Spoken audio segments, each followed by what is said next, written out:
Well, now listen.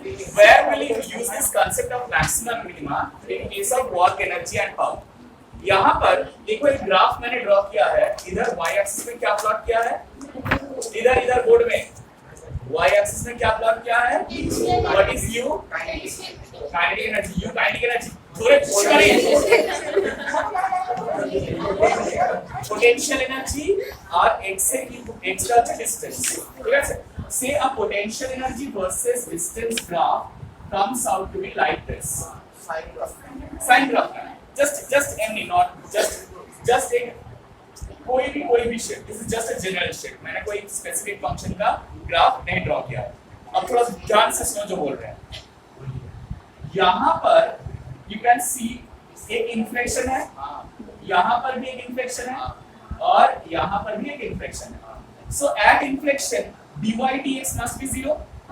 So dy मतलब du, so that is du dx. अब minus du dx क्या होता है?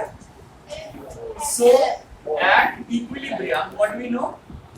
At equilibrium इक्विलिब्रियम नहीं किया हम लोग. न्यूटन्स लॉज ऑफ मोशन में इक्विलिब्रियम दिए थे ना. Net force 0. At equilibrium sum of the forces क्या होता है?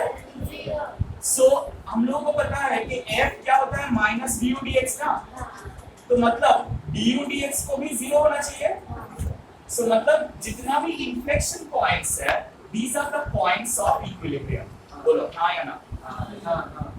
समझ आया? अब हम लोगों को ये भी मालूम है कि जब भी ऐसे ग्राफ होता है, कोई पॉइंट मैक्सिमा है या मिनिमा है, समझने के लिए हम लोग को सेकंड ऑर्डर डेरिवेटिव चेक करना पड़ता है. सो अगर हम लोग d2u dx2 निकालते हैं और वो वैल्यू ग्रेटर देन 0 आता है, that means that is the maxima minima. d2u dx2 minima है, मतलब ये पॉइंट में d2u dx2 ग्रेटर देन 0 है और ये पॉइंट में d2u dx2. सो दोनों ही इक्विलिब्रियम पॉइंट्स हैं, लेकिन दोनों अलग अलग इक्विलिब्रियम हैं. एक हायर वैल्यू एनर्जी इक्विलिब्रियम है, एक कौन सा ज्यादा स्टेबल होगा बोलो तो? You all know, सब लोग लो एनर्जी स्टेट में रहने का कोशिश करते हैं. कोई हायर एनर्जी स्टेट में रहने का कोशिश, तो मतलब low energy state में the equilibrium is stable and high energy state में equilibrium is unstable. So according to d2u dx2, if d2u dx2 implies equilibrium, if d2u dx2 is greater than 0, that implies minimum energy. क्या है? निकल जाओ class से. Get out of the class. ये मजाक चल रहा है ना?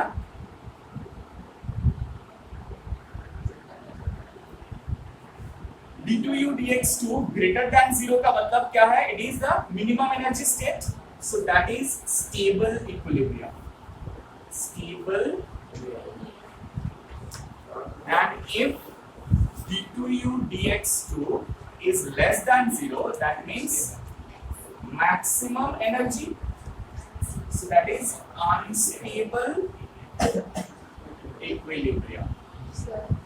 And if d2u dx2 is also equal to 0, मतलब ऐसा भी सिचुएशन हो सकता है जहां पर सेकेंड ऑर्डर डेरिवेटिव भी, that is called neutral. That is also a point where whether it is maximum or minimum that cannot be determined. That's why it is called neutral equilibrium.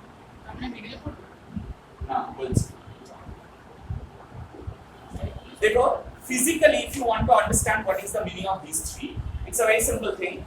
कोई भी चीज को अगर हम लोग डिस्टर्ब कर देते हैं और वापस वो अपनी जगह में आ जाता है, that is called stable equilibrium. जैसे हिट भी देखा है, वो टॉय होता है, उसको धक्का मारने से वो गिर जाता है, फिर से वो वापस सीधा हो जाता है.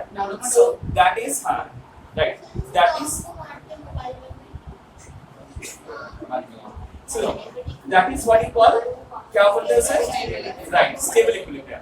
मतलब जिसको धक्का दो तो वो गिर नहीं जाता है, वापस अपने जगह में आ जाता है, that is called stable equilibrium. ठीक है, अनस्टेबल इक्विलिब्रियम कोई भी चीज जिसको धक्का देने से गिर जाता है, दैट इज अनस्टेबल इक्विलिब्रियम। और अगर बॉडी को डिस्टर्ब करना पॉसिबल ही नहीं है, मतलब जैसे फुटबॉल, एक फुटबॉल को तुम ग्राउंड में रख के गिरा सकते हो, दैट इज द थिंग। तुम कोई भी अपने पेन को ऐसे रख के गिरा सकते हो ना, राइट? कोई भी एक बुक या किताब को सीधा रख के गिरा सकते हो, लेकिन बुक या किताब को नॉर्मली प्लेस करके, हॉरिजॉन्टली प्लेस करके अगर उसको डिस्टर्ब करते हो तो वो गिरता है कहीं पर, नहीं गिरेगा ना। सो दैट इज स्टेबल इक्विलिब्रियम। अगर बुक को सीधा रख के डिस्टर्ब करो तो वो गिर जाता है, दैट इज अनस्टेबल इक्विलिब्रियम। और एक फुटबॉल को तुम कोई भी पोजीशन में गिरा सकता है क्या? सीधा, उल्टा, सीधा, कोई भी पोजीशन में, राइट, रोल होगा लेकिन वो गिरेगा नहीं कहीं पर, right? So that is what you call yes. বুক কে ধাক্কা মারলে তো পড়ে যাবে। কোনটা? বুক কে এটা ধাক্কা মারলে তো পড়ে যাবে। না, এটা কোন জায়গায় দেখাচ্ছে একটা জিনিস। এইটা ধরো একটা বুক, আমি যদি এই অবস্থায় রেখে এটাকে ধাক্কা মারি, এদিক থেকে এদিকে রাখি বা এদিক থেকে এদিকে ধাক্কা মারি, তাহলে কি হচ্ছে? আবার নিজের জায়গায় চলে আসছে, দিস স্টেবল ইকুইলিব্রিয়াম। আর যদি আমি এটাকে এরকম রাখতাম কোনোভাবে, ধরো আমি পড়ালাম, তারপরে অল্প একটু ধাক্কা মারি, সঙ্গে সঙ্গে এটা পড়ে যাবে, দ্যাট ইজ আনস্টেবল ইকুইলিব্রিয়াম। কেন? Now you can understand why. ऐसे रखेंगे तो इसका जो सेंटर ऑफ ग्रेविटी रहेगा वो ज्यादा हाइट पे रहेगा, इसलिए एनर्जी ज्यादा है या कम? mgh का तो एनर्जी, তাহলে হাইটটা যদি বেশি হাইটে থাকে তাহলে এনার্জিটা কম হবে, বেশি ज्यादा বলবেন কম আপনাকে বলেছে, আমি বলিনি, আবার লাগবে না। So this height, when the height is more, the energy will be more, so this is unstable. If you keep it like this flat, then what happens? The center of gravity becomes very low or at the level of my hand, सागर, तो इसका energy कम होगा, that is why it is stable। और football जो होता है उसको कोई भी ओरिएंटेशन में रखो, उसका सेंटर ऑफ ग्रेविटी सेम ही जगह में रहता है, ना ऊपर ना नीचे जाता है, सो दैट इज न्यूट्रल, इसलिए उसको हम लोग डिस्टर्ब नहीं कर सकते। Is that clear? Other types of equilibrium clear to all of you and इसका मैथमेटिकल एक्सप्रेशंस क्यों ये होता है, इज दैट क्लियर?